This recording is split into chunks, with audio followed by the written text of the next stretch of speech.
ଆରେ ଭାଇ ନବ ଯଦି ନିଅ, ନହିଲେ ନାଇଁ। ଏତେ କାହିଁକି ବାର୍ଗେନିଂ କରୁଛ ମ? ତମ ଭଳିଆ ଗରାଖ ମୁଁ କେତେ ଦେଖିଛି। କିନ୍ତୁ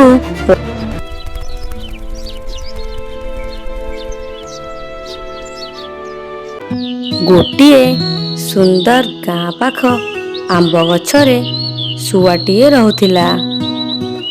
ଶୁଆଟି ବହୁତ ଅଭାବରେ ଚଳୁଥିଲା।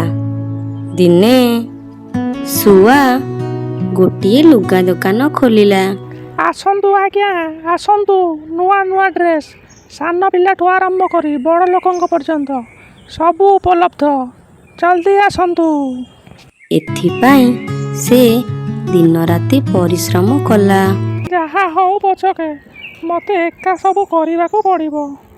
ଗ୍ରାହକଙ୍କୁ ଉତ୍ତମ ବ୍ୟବହାର କରିବା ଦ୍ୱାରା ଗ୍ରାହକଙ୍କ ସଂଖ୍ୟା ବଢ଼ିଲା। ଆଜ୍ଞା ଭଲ ଅଛନ୍ତି ତ? ଆରେ ହଁ ହଁ ଶୁଆ ଭାଇ, ଆମର ସବୁ ଭଲ। ହା ହା, ଏମିତି ଟିକେ ଟିକେ ଆମ ଦୋକାନ ଆଡ଼େ ଆସୁଥିବେ ଆଉ। ଫଳରେ ବହୁ କର୍ମଚାରୀ ମଧ୍ୟ ନିଯୁକ୍ତ କଲା। ତେଣୁ ତାର ବ୍ୟବସାୟ ମଧ୍ୟ ବଢ଼ି ବଢ଼ି ଚାଲିଲା। ଲା ଲା ଲା ଲା ଲା ଲା ଲା ଲା ଲା ଲା ଲା ଲା ଲା ଲା, ମୋର କେତେ ଟଙ୍କା ହେଇଗଲା।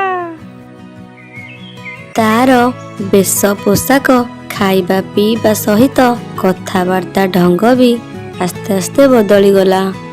ଆରେ ଭାଇ ନବ ଯଦି ନିଅ, ନହିଲେ ନାଇଁ। ଏତେ କାହିଁକି ବାର୍ଗେନିଂ କରୁଛ ମ? ତମ ଭଳିଆ ଗରାଖ ମୁଁ କେତେ ଦେଖିଛି। କିନ୍ତୁ ପରେ ସେମାନଙ୍କୁ ତୁ ତା କରିବାକୁ ଲାଗିଲା। ଆରେ ଶୁଆ ଭାଇ, ତମେ ଏମିତି କ'ଣ କଥାବାର୍ତ୍ତା କରୁଛ? ଅଦବ ନାହିଁ। ଆରେ ଦିନକୁ ଦିନ ଗ୍ରାହକମାନେ ଅସନ୍ତୁଷ୍ଟ ହେଲେ।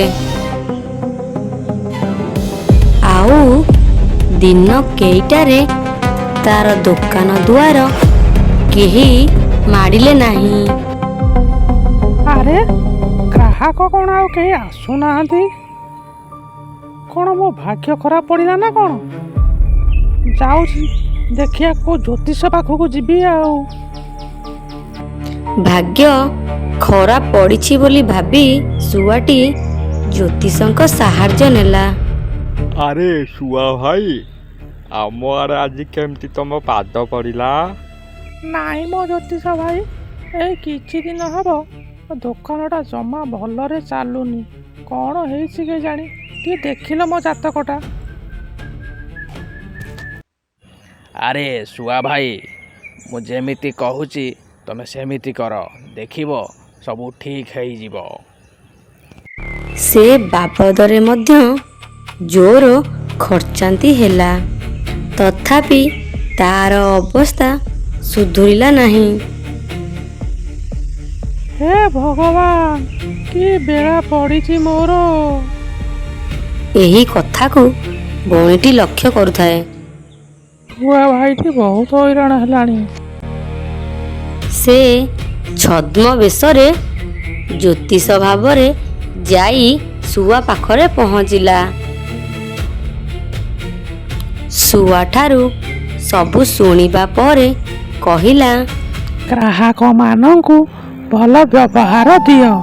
ସେମାନେ ଯିବା ଓ ଆସିଲା ବେଳେ ସେମାନଙ୍କୁ ନମସ୍କାର କର। ଦେଖିବ ଆସ୍ତେ ଆସ୍ତେ ତମର ସବୁ ଠିକ୍ ହେଇଯିବ। ଆଉ ବ୍ୟବସାୟ ମଧ୍ୟ ବଢ଼ିବ। ଏଥିରେ କିଛି ବି ଖର୍ଚ୍ଚ ନଥିବାର ଜାଣି ଶୁଆ ତାହା ହିଁ କଲା।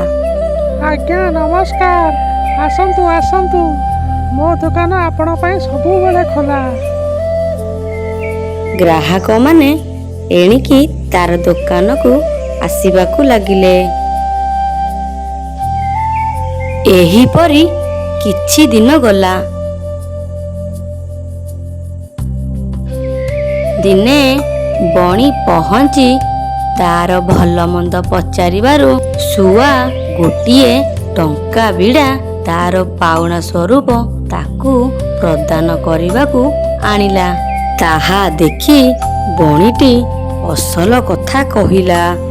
ଆରେ ସୁଆ ଭାଇ, ସତ କଥା ହେଉଛି ମୁଁ କୌଣସି ଜ୍ୟୋତିଷ ନୁହେଁ ବା। ତମର ସମୟ ଖରାପ ନଥିଲା ସୁଆ ଭାଇ। ତମର ଖରାପ ବ୍ୟବହାର ଯୋଗୁଁ ଲୋକମାନେ କେହି ତମ ଦୋକାନକୁ ଆସୁନଥିଲେ। ତାହା ଶୁଣି ଶୁଆ ଆଶ୍ଚର୍ଯ୍ୟ ହୋଇଗଲା।